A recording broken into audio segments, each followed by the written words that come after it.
What's up, everyone? I'm making this video for the parents of my son's 10U baseball team that I'm helping coach, but I'm going to upload it to my baseball training channel because I think it's information that's going to help a lot of people. A lot of parents aren't getting quality information as far as it comes to ArmCare at the younger levels, 11U, 10U, 9U, and down, and it's important.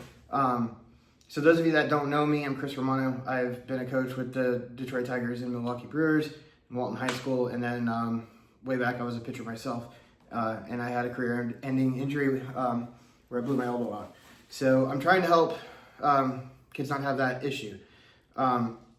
Since I've left professional baseball, I've been doing some rehab coaching and some pitching lessons locally, and I'm seeing a ton of kids coming off a Little League elbow, and that's an overuse issue. All right, so we're going to talk about that at the end.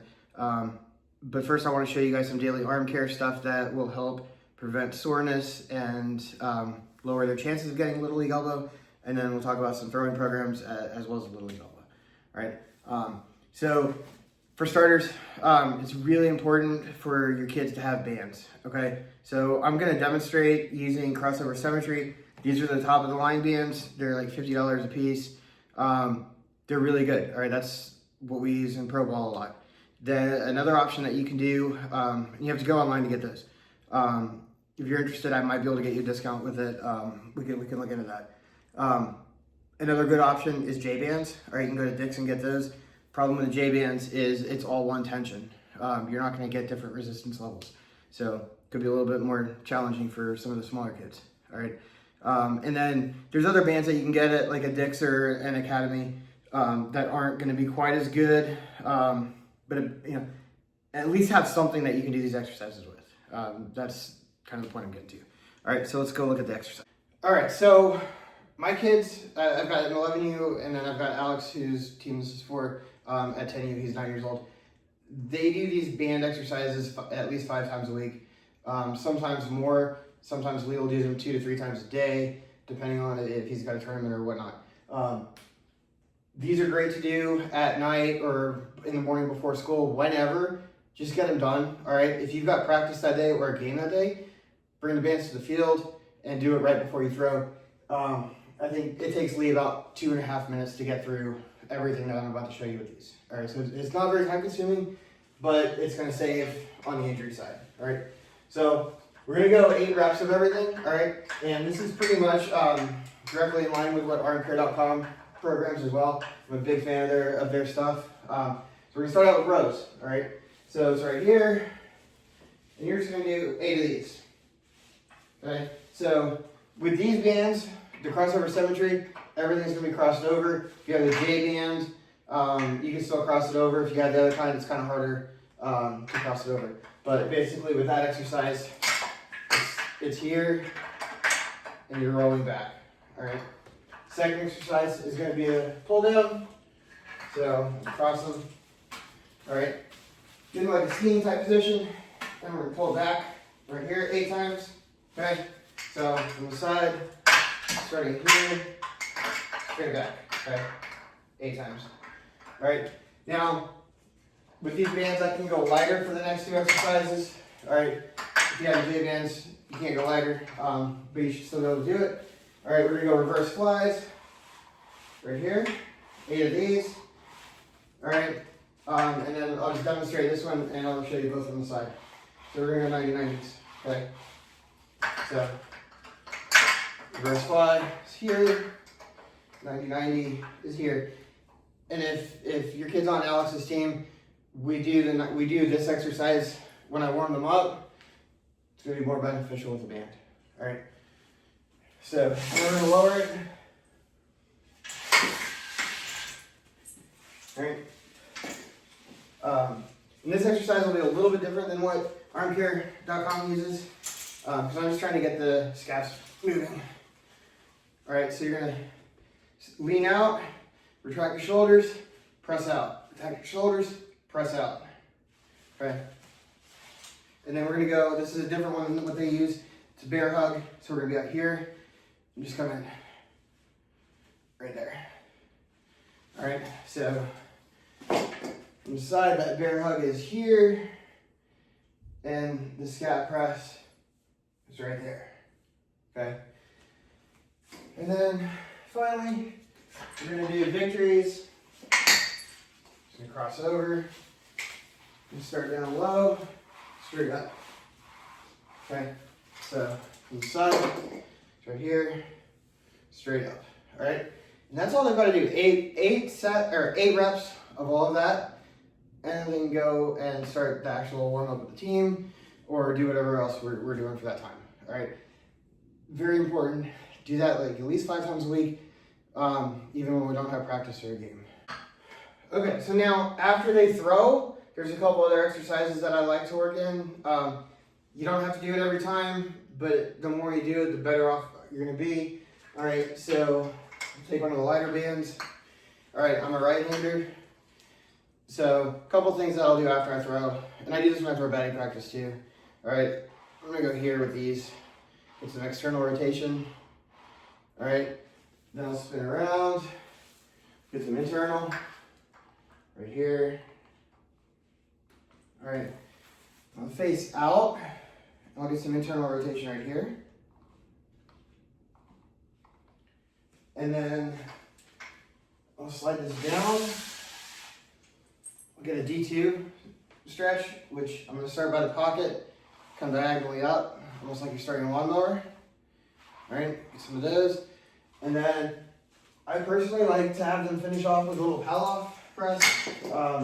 If you have bands that you're capable of doing this with, such as crossover symmetry. So it's right here, and you're gonna press out.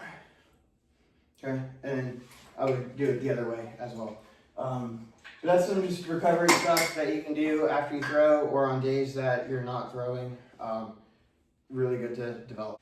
All right, so let's talk about warm-ups, okay? I know from what I've seen, so many teams will take the field when they get to practice or the game and they'll start throwing right away. All right, we don't want to do that. We want to warm up to throw, not throw to warm up, okay? So bands are great. If you don't have the opportunity to do the bands, you've got to do a dynamic warm up before you throw, okay? So for Alex's team, if you've watched the beginning of practice, I'll have the kids jog forward, jog backwards, side shuffle both ways, do some karaoke both ways, and then we'll start warming up the hamstrings, arm circle, leg swing, that kind of stuff, all right? And then we get into the throwing stuff. So we'll go diagonals. Right here, we'll go 90-90s. We'll get external rotation here, no monies. We'll do some lunges where we reach back, arm circles, forward, backwards, all that kind of stuff. Because you've got to prepare the muscles to be able to take the intensity of throwing, okay? So it's really important that you don't just show up to the field and start throwing, all right? And I mean, that also brings up, like, okay, well, you can't always get to practice on time. Parents work, kids have school far away, you hit traffic, and you might be running late. Don't just jump into practice. Like, you've got to prepare your body to be able to do this, all right? And I can give you a personal example. My older son, last year when I was away with the Brewers, my in-laws were helping my wife carry the kids because we got 3 kids. They had stuff everywhere. My son had a scrimmage. It was 40 degrees out. They got him to the field after the team already warmed up. He jumped into his batting cage. He was the starting pitcher that day. Started doing his bullpen to go out to the mound. Pitched great, struck out the side, sits out the next inning because it's a scrimmage, goes to center field the next inning, ball's hit in the gap, he runs down, gets it, wheels it in a second, grabs his trap. All right, strained trap. He was out for 2 months from playing the field because we were rehabbing it. All right, he didn't warm up properly. So, and he knows that. It was just a situation where he got to the field late, felt pressured into not doing his routine because the game was going to start, and ended up getting hurt because he didn't warm up. All right, so it's really important. Now let's talk a little bit about a throwing program at Little League Elbow. All right, so if any injury that happens, all right, whether it's a broken bone, a strained ligament, torn muscle, any injury, the cause of it is too much force or stress applied to that tissue, then the tissue can withstand, all right? So just like anything else, the weakest point is what's going to get injured, okay?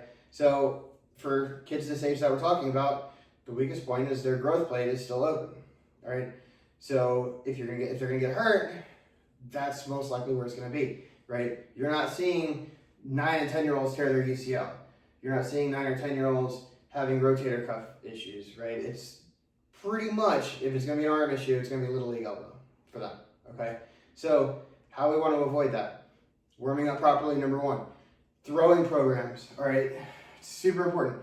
If you've been at one of our practices, I'll generally tell them, okay, you're taking 10 throws at this distance.